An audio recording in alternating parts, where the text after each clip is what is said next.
Israeli occupation forces have launched a fresh wave of aerial attacks on the Gaza Strip, resuming the ongoing genocide after a 2-month hiatus. The ongoing bombardment has resulted in over 365 fatalities, with many others injured, including women and children. Additionally, numerous people remain trapped under the rubble of targeted buildings. This latest wave of violence marks the resumption of the Israeli genocidal war on Gaza, which has ceased for 2 months following the fragile ceasefire agreement.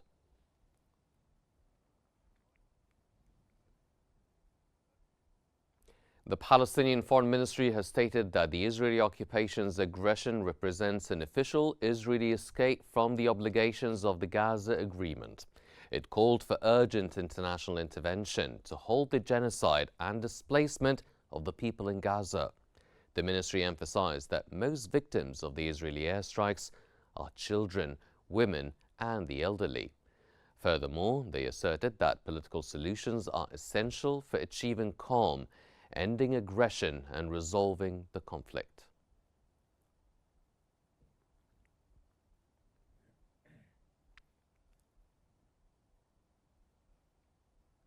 Hamas has stated that it holds Israel's Netanyahu and the Israeli occupation responsible for the treacherous attacks on Gaza's besieged and defenseless civilians. Hamas called on ceasefire mediators to hold Israel responsible for the Arab League and the Organization of the Islamic Cooperation to support Palestinians in breaking the unjust siege imposed on the Gaza Strip, and for the UN Security Council to hold an urgent meeting and adopt a resolution obligating Israel to halt its aggression. And the Israeli Prime Minister Benjamin Netanyahu has stated that he instructed the military to take strong action against Hamas in Gaza, blaming the group for refusing to release detainees and not agreeing to Israel's proposals on the ceasefire. Netanyahu said Israel will, from now on, act against Hamas with increasing military strength. Hamas has for weeks accused Netanyahu of not being interested in bringing the fighting to an end in Gaza.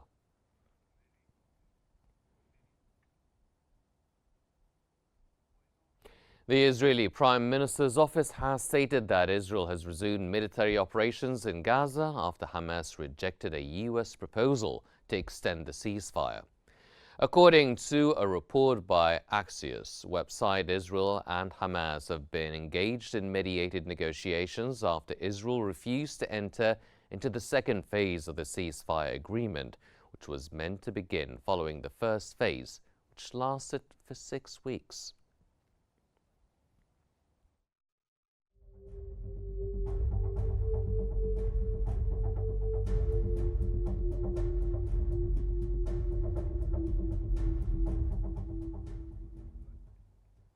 Resigned Israeli Minister of Security Itamar Ben-Gvir has stated that Hamas must be destroyed and the detainees must be released.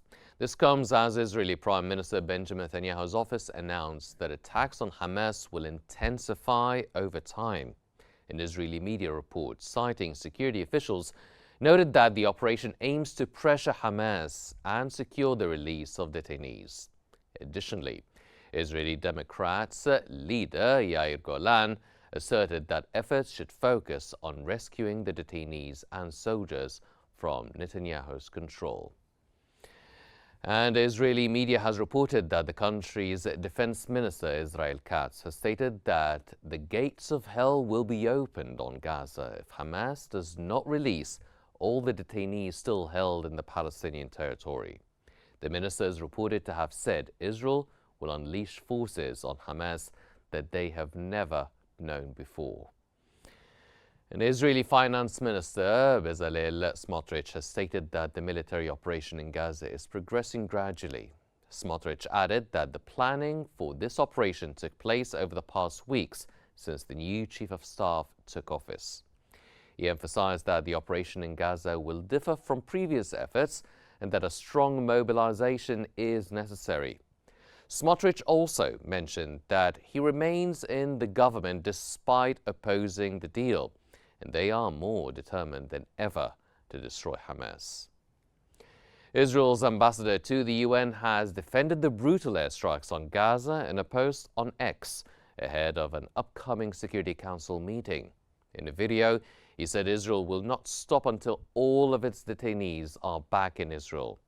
He added he will make it very clear to the Security Council that if they want to stop the war in Gaza, they have to ensure that the detainees are coming back to Israel.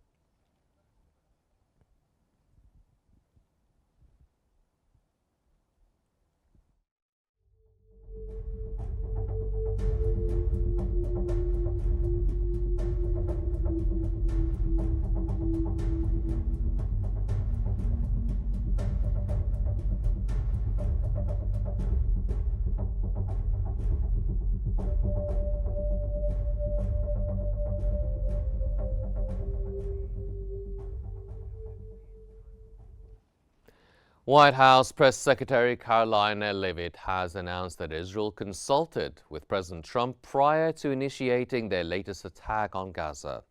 Leavitt emphasized that, as President Trump has made clear, Hamas, the Houthis and Iran, along with all those who aim to terrorize not only Israel but also the United States, will face consequences and chaos will ensue.